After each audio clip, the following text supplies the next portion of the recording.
함께 나눌 하나님의 말씀은 시편 119편 1절부터 2절까지 말씀입니다. 시편 119편 1절부터 2절까지 말씀입니다. 구약성경 890쪽입니다. 시편 119편 1절부터 2절까지 말씀입니다. 제가 읽도록 하겠습니다. 행위가 온전하여 여호와의 율법을 따라 행하는 자들은 복이 있으며 여호와의 증거들을 지키고 전심으로 여호와를 구하는 자는 복이 있도다. 아멘. 그래서 6월 이제 마지막 날, 또 마지막 주일입니다. 우리 앞뒤 좌우에 있는 사람들과 서로 인사했으면 좋겠습니다. 하나님의 은혜로 상반기를 잘 보냈습니다. 한번 이렇게 인사했으면 좋겠습니다. 세상에 존재하는 책 중에서 최장수 베스트셀러는 무엇일까요? 두말 할 것도 없이 바로 성경입니다. 성경은 완성된 이후로 2000년 가까이 베스트셀러 자리 1위를 내준 적이 한 번도 없습니다. 양피지의 이 성경책을 기록했을 때도, 또 종이에 이 성경을 인쇄했을 때에도, 또 한 권 한 권 이 성경을 필사했었던 그 시절에도, 대량 인쇄가 가능했을 그때에도 이 성경은 항상 1위였습니다. 그런데 역설적으로 사람들이 가장 안 읽고 또 가장 그 내용을 잘 모르는 책이 또한 성경이다라고 이렇게 이야기할 수 있을 것입니다. 불신자들은 물론이고 또 성도들도 비슷합니다.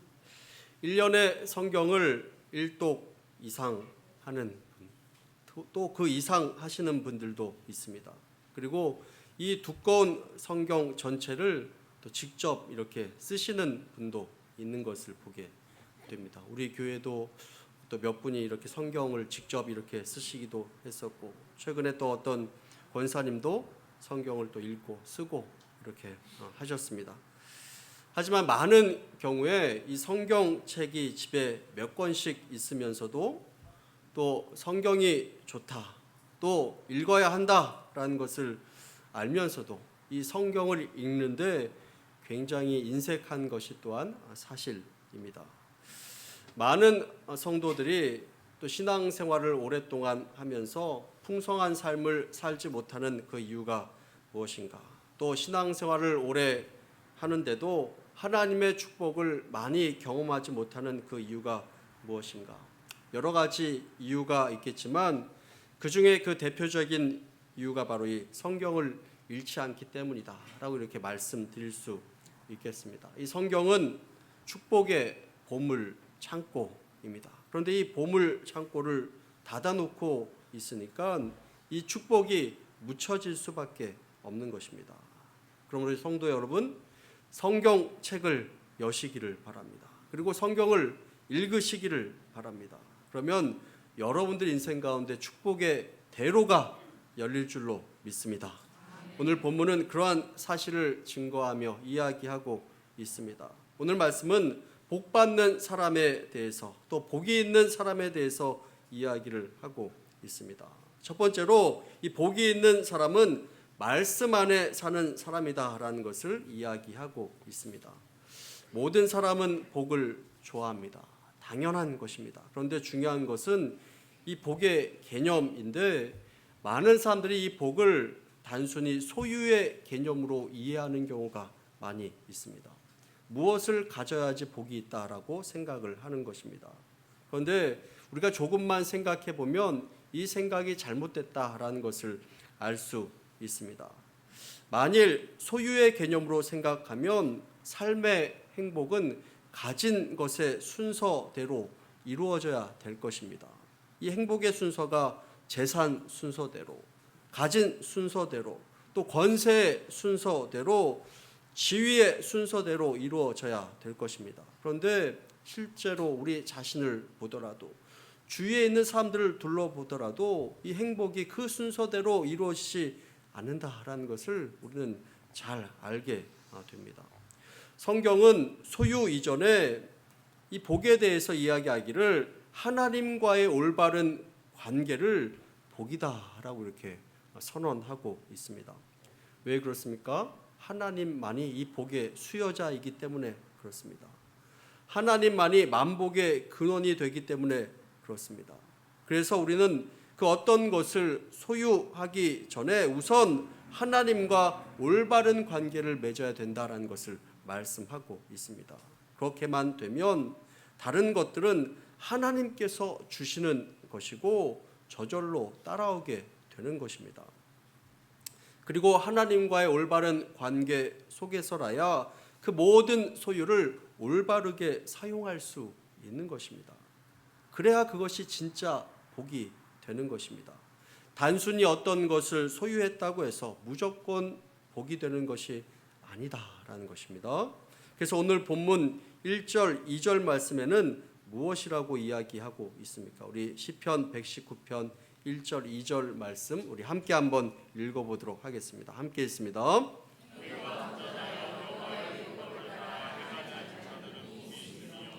여호와의 증거를 지키고 전심으로 여호와를 구하는 자는, 자, 여기에서 무슨 말이 두 번 반복되고 있습니까? 복이 있다라는 말이 두 번 반복되고 있는 것을 보게 됩니다. 1절에서 뭐 하는 자가 복이 있으며, 또 2절에서 어떤 자가 복이 있도다라고 이렇게 이야기하며 강조하고 있습니다. 어떤 사람이 복이 있다라고 이렇게 이야기하고 있습니까? 말씀 안에 사는 사람이 복이 있다라고 이렇게 이야기하고 있습니다. 하나님께서는 이 말씀을 통해서 우리를 만나 주십니다.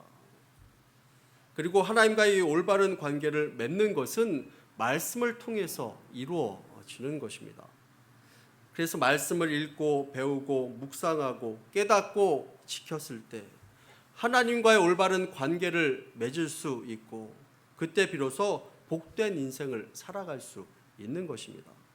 오늘 본문뿐만이 아니라 성경 곳곳에 보면 말씀 안에 살아가는 사람이 복이 있다는 것을 강조하며 늘 증거하고 있습니다.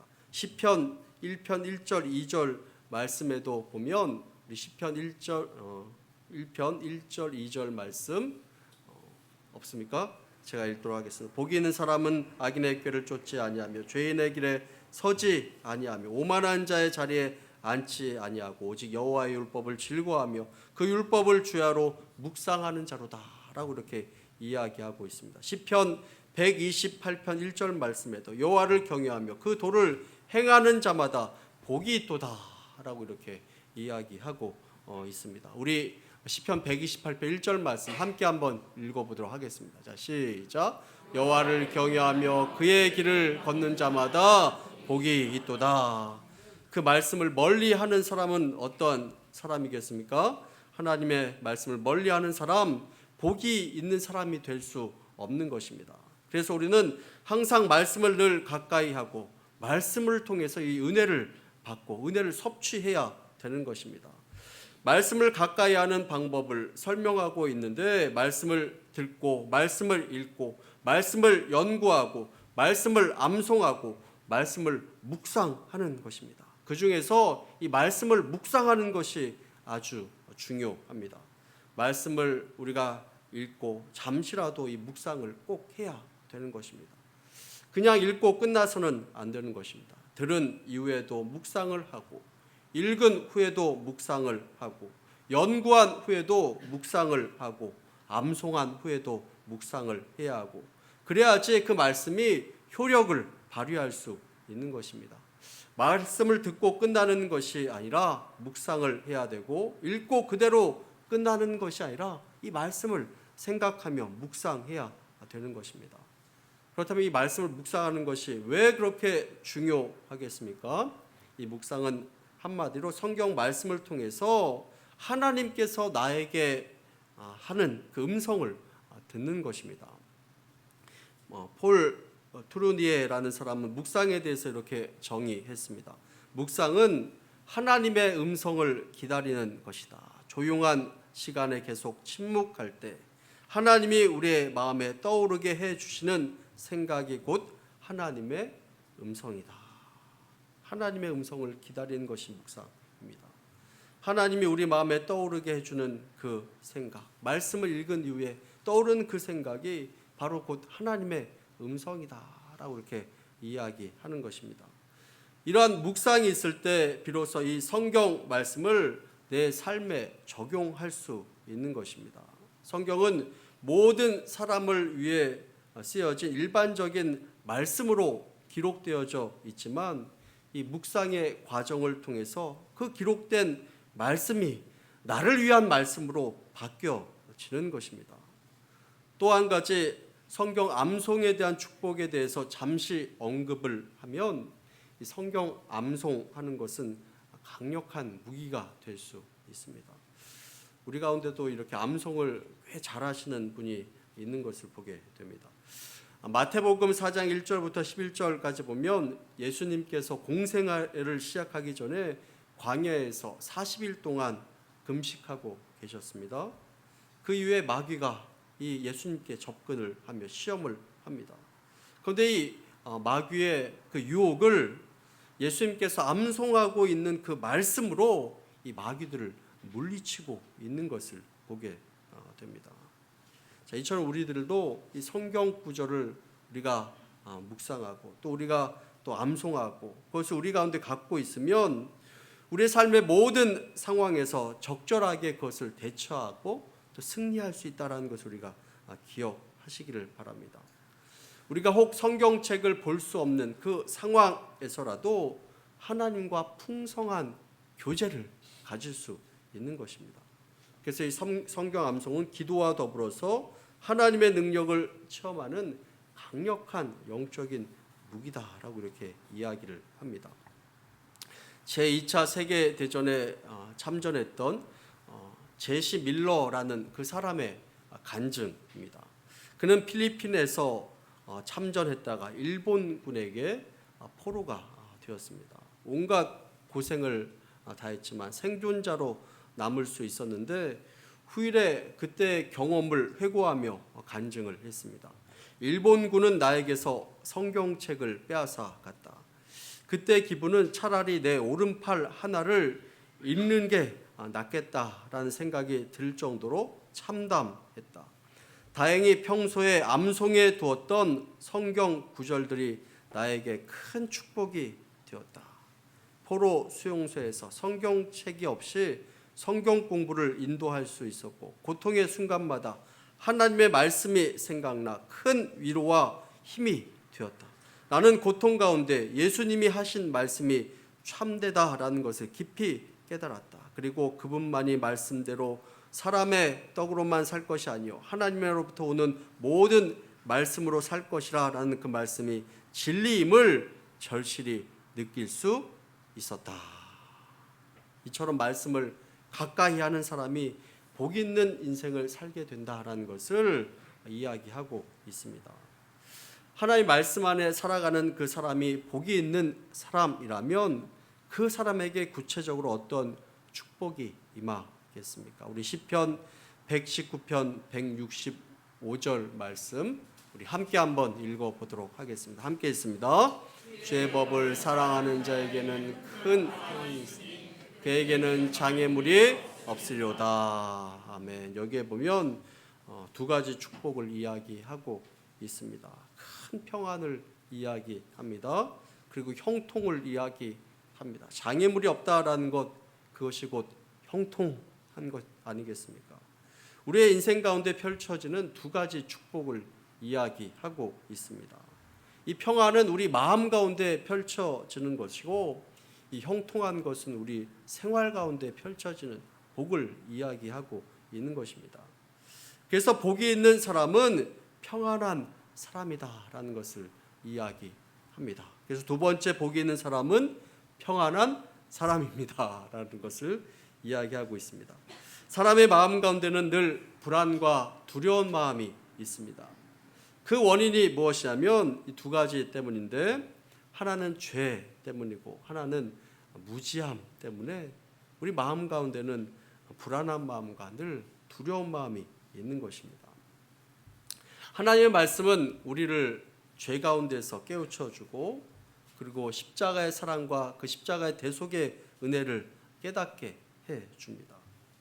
그리고 이 말씀을 통해서 우리는 죄에서 해방되고 참 자유를 누리는 삶을 살아가게 되는 것입니다. 그리고 구원받은 이후에 우리가 말씀대로 살아가려고 최선을 다하면 우리 마음 가운데 평안한 마음이 생기고 담대한 마음이 생기는 것입니다. 잠언 28장 1절 말씀에 보면 우리 함께 읽도록 하겠습니다. 악인은 쫓아오는 자가 없어도 도망하나 의인은 사자같이 담대하니라. 아멘. 하나님 말씀 안에 사는 사람, 그 사람 마음 가운데는 담대함과 큰 평안이 있다라는 것을 이야기하고 있는 것입니다. 무지로 인한 그 두려움만을 보더라도 사람은 자신의 인생에 대해서, 그 미래에 대해서 무지합니다. 그래서 늘 불안한 것입니다. 앞으로 어떻게 될지 몰라서 늘 걱정합니다. 내일 일을 걱정합니다. 1년 후를 걱정합니다. 10년 후를 걱정합니다. 노후에 어떻게 될까? 또 죽음 이후에 어떻게 될까? 몰라서 근심하고 걱정합니다. 그러나 하나님의 말씀 안에 사는 사람은 이 미래를 하나님께 맡기는 것입니다. 우리의 미래의 세부적인 것까지 우리는 다 알지 못하지만 하나님께서 늘 동행해 주시고 순간순간 인도해 주심으로 하나님의 은혜로 승리할 것을 확신하는 것입니다. 그래서 죽음 이후에도 영원한 천국이 예비되어 있음을 알고 확신하고 믿는 것입니다. 그래서 두려워하지 않는 것입니다. 하나님 말씀 안에 사는 사람, 어떠한 환난이 있더라도 승리할 것을 알기 때문에 낙심하거나 절망하지 않는 것입니다. 그래서 세상이 주는 그 평안과 전혀 다른 그 평안이 마음 가운데 솟아나게 되는 것입니다.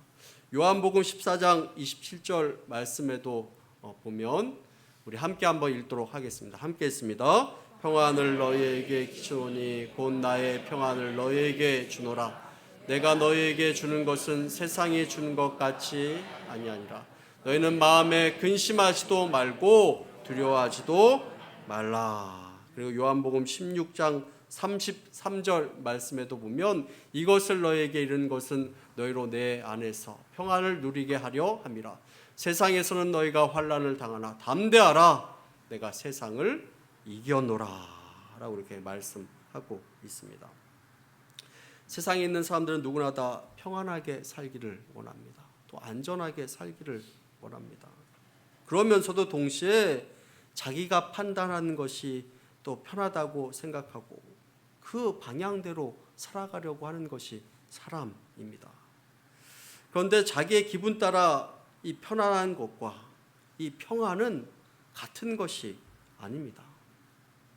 자기의 기분 따라 편안한 것과 하나님께서 주시는 그 평안은 다른 것입니다.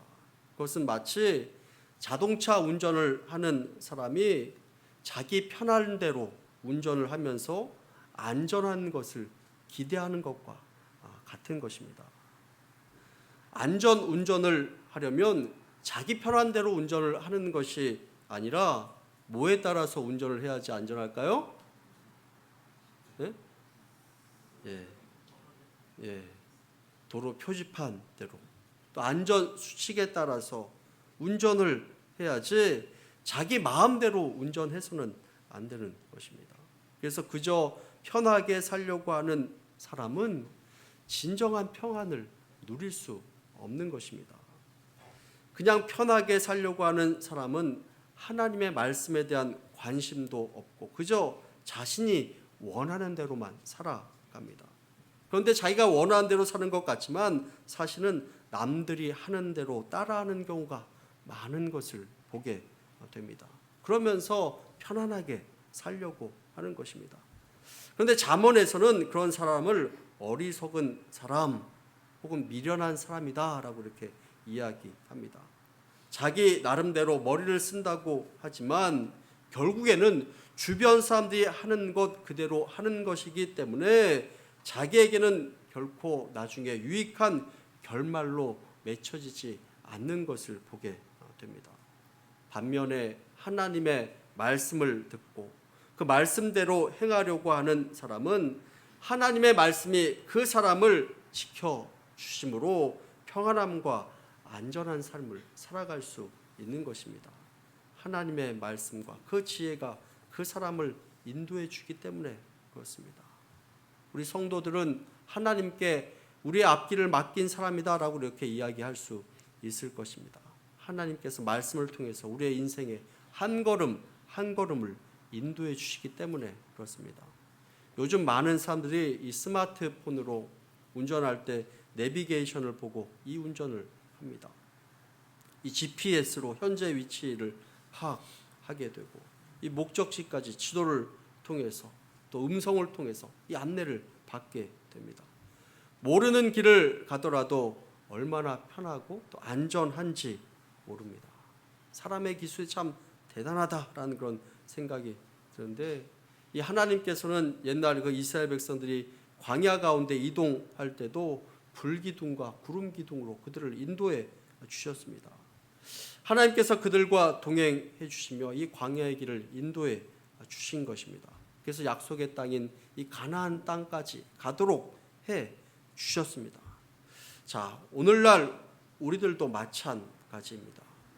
하나님께서 이 말씀을 통해서 우리의 인생길을 인도해 주시는데 이 내비게이션과 같이 마치 이 구름 기둥과 불 기둥과 같이 하나님께서 말씀과 성령으로 우리의 삶을 인도해 주시는 것입니다. 그러므로 우리는 미래에 대해서 안심하고 평안할 수 있는 것입니다. 그리고 복이 있는 사람은 형통한 사람입니다. 세 번째로 복이 있는 사람은 형통한 사람입니다. 잘 해주시기 바랍니다. 하나님의 말씀대로 사는 사람은 형통한 사람입니다. 우리 시편 1편 3절 말씀 우리 함께 한번 읽도록 하겠습니다. 함께 읽습니다.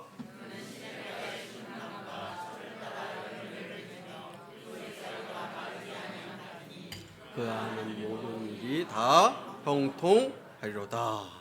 하나님의 말씀대로 살면 시냇가에 심기운 나무가 풍성한 열매를 맺는 것처럼 그 하는 일이 다 형통하리로다 라고 이렇게 말씀하고 있습니다. 누가복음 5장에 보면 이 베드로가 예수님을 만나서 놀라운 기적을 체험하는 그 사건이 나오게 됩니다.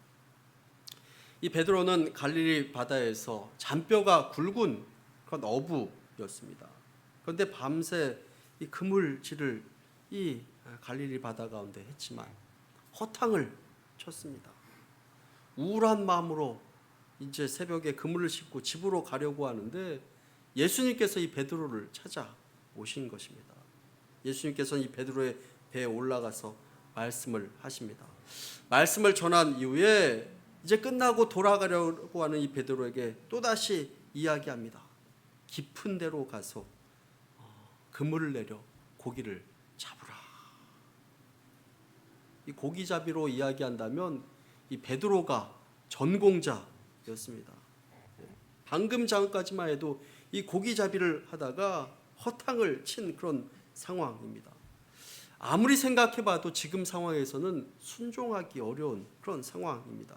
그러나 이 베드로는 순종을 했습니다. 우리가 밤이 맞도록 수고하였지만 잡은 것이 없지만 말씀에 의지하여 내가 그물을 내리겠습니다. 예수님의 그 말씀에 순종했습니다. 자, 그랬더니 어떠한 일이 생겼습니까? 깜짝 놀란 일이 생기게 되었습니다. 많은 물고기를 잡게 되었고 그물이 찢어질 정도로 다른 배에 있는 사람들을 불러서 도와달라고 할 정도로 그 배가 잠기우게 될 정도로 풍성한 그 물고기를 잡게 된 것을 보게 됩니다. 만선의 놀라운 기적을 체험하게 된 것입니다. 예수의 말씀대로 따라했더니 그렇게 된 것입니다. 자, 그런데 성경에서 말하는 그 형통의 개념은 이처럼 순탄한 일만 생기는 것을 의미하고 있지는 않습니다. 때로는 고난이 있을 수 있습니다. 때로는 역경이 있을 수 있습니다. 그러나 말씀대로 사는 사람에게는 그것이 나중에는 좋은 결과로 열매를 맺게 되는 것입니다. 마치 돌뿌리가 나타났을 때 그것이 걸림돌이 되어서 넘어지는 그 사람이 있는 반면에 그것을 디딤돌로 삼아서 더 힘차게 전진하는 그런 사람들도 있는 것을 보게 됩니다. 요셉을 보면 어느 날 형들에게 미움을 받아서 노예로 팔려가게 되었습니다. 애굽에 끌려간 그 노예는 이 보디발이라는 사람의 집에서 노예살이를 하게 됩니다. 그런데 성경 말씀에 보면 이 요셉이 이 보디발의 집에 있을 때, 그곳에서 종살이를 하고 있을 때 요셉을 가리켜서 뭐라고 이야기하냐면 그의 삶이 형통했다라고 이렇게 이야기하고 있습니다. 우리 창세기 39장 2절 말씀 우리 함께 한번 읽도록 하겠습니다. 함께 했습니다. 여호와께서 요셉과 함께 하심으로 그가 형통한 자가 되어 그의 주인 애굽 사람의 집에 있으니라고 이렇게 말씀하고 있습니다. 그리고 요셉이 억울한 누명을 쓰게 되고 감옥에 갇혀 있는 그 순간에도 요셉을 가리켜서 뭐라고 이야기하냐면 형통했다라고 이렇게 표현하고 있는 것을 보게 됩니다. 요셉이 이런저런 고난을 겪고 당했지만 나중에 보니까 그 모든 것이 이 애굽의 총리가 되는 그런 과정이었다라는 것입니다. 그리고 더 나아가서 그 민족을 구원하게 되고 이스라엘과 많은 민족을 흉년의 고통으로부터 구원하게 되는 그런 계기가 된 것입니다. 그 고난의 당시에는 몰랐지만 지나놓고 보니까 그것이 축복이 되었고 형통한 일이 되었고 잘된 일이 되었다라는 것입니다. 여기에서 우리는 무엇을 깨닫게 되냐면 당장은 어려운 역경이 있을 수 있고 풍파가 있을 수 있지만 하나님의 섭리 가운데 좋은 결실을 맺을 수 있다라는 것입니다. 그러므로 중요한 것은 우리의 상황이 어렵고 쉬우냐 그것이 아니라 우리가 하나님의 말씀대로 살아가고 있느냐 그렇지 않느냐 하는 것입니다. 만약 우리가 고난 중에서도 하나님의 말씀 가운데 살고 있다라면 그것은 형통한 삶인 것입니다. 그 순간에는 장애물이 될 수 있겠지만 결국에는 디딤돌로 만들 수 있다라는 것입니다. 그래서 로마서 8장 28절 말씀에 보면 우리가 알거니와 하나님을 사랑하는 자 곧 그의 뜻대로 부르심을 입은 자들에게는 모든 것이 합력하여 선을 이루느니라 라고 이렇게 말씀을 하고 있습니다. 그러므로 현재 상황이 중요한 것이 아니라 우리의 신앙이 중요한 것입니다. 하나님과 올바른 관계를 맺고 살아가고 있다라면 하나님의 은혜 가운데 복스러운 인생을 살 수 있으리라 믿습니다. 그리고 마지막으로 인생 최고의 투자는 바로 이 말씀에 투자하는 것입니다. 하나님의 말씀 안에 사는 사람, 그 사람과 하나님께서 함께 하신다면 우리는 당연히 말씀의 모든 것을 걸어야 되는 것입니다. 자, 그런데 우리의 현실은 어떻습니까? 바쁘다는 핑계로 이 성경을 읽기를 게을리 합니다. 아마 이 가운데 대부분의 사람들이 지난 주일날 성경 말씀을 보고 집에 이 성경책을 고이 모셔뒀다가 그대로 가져오신 분이 제 생각엔 한 3분의 2 정도는 되지 않을까 이런 생각을 합니다. 우리는 핑계를 많이 이야기합니다. 너무 바쁩니다. 이렇게 이야기를 합니다. 그래도 우리는 바빠도 할 일은 다 하면서 살아갑니다. 바빠도 TV는 보고 바빠도 인터넷은 보고 바빠도 드라마는 봅니다. 바빠도 밥은 먹습니다. 자, 바빠도 병원에는 우리는 갑니다. 성경을 읽고 묵상하는 삶, 그 삶을 살지 못하는 것은 바빠서가 아니라 그것을 중요하지 않게 여기기 때문에 그런 것입니다. 중요한 것이라면 아무리 바빠도 하는 것입니다. 몸이 아프면 결근을 하고서라도 당장에 우리는 병원에 갈 것입니다. 자, 우리가 풍성한 은혜를 누리지 못하고 풍성한 복을 경험하지 못하는 이유 바로 이 하나님의 말씀을 중요하게 여기지 않기 때문인 것입니다. 그래서 인생 최고의 투자는 바로 바로 이 말씀에 투자하는 것이고 이 말씀에 시간 투자하는 것입니다. 미국의 백화점 왕 워너 메이커라는 사람이 있는데 그는 훌륭한 그리스도인이었습니다. 미국의 많은 백화점을 지었고 YMCA 운동에 헌신적으로 활동하면서 전 세계 곳곳에 회관을 지어 기독 청년 운동을 일으킨 사람이 바로 이 워너 메이커라는 사람인데 우리나라에도 거액의 기부를 하여서 1908년 종로 2가에 YMCA 회관을 지어준 사람이 바로 이 워너 메이커라는 그 사람입니다. 이 사람이 미국 최신부 장관 제의를 받았을 때 나는 주일 성수를 해야 되고 주일학교 교사의 직분을 수행하는 것이 내 조건입니다. 그것을 허락해 주면 이 장관직을 내가 수행하겠습니다. 그래서 이 장관직을 이제 허락받게 되었고 재임하는 기간에 이 워싱턴에서 이 필라델피아까지 주말마다 내려가서 예배를 드리고 주일학교 교사를 하면서 봉사했던 사람이 그 사람이었습니다. 그 사람에게 한 기자가 질문을 던졌습니다. 회장님께서 지금까지 투자한 것 중에서 가장 성공적인 투자는 무엇이었습니까? 기자가 물었는데 이 워너 메이커라는 사람이 조금도 머뭇거림 없이 이렇게 대답했습니다. 나는 10살 때, 내가 10살 때 내 인생의 최고의 투자를 한 적이 있습니다. 나는 그때 $2 75센트를 주고 예쁜 가죽 성경 한 권을 구입했습니다. 그것이 내 인생의 가장 위대한 투자였습니다. 그 성경이 오늘날 나를 만들었습니다. 이렇게 이야기를 했습니다. 네, 말씀에 투자하는 것, 가장 복된 인생을 살아가는 것이고 우리 인생의 최고의 투자를 하는 것입니다.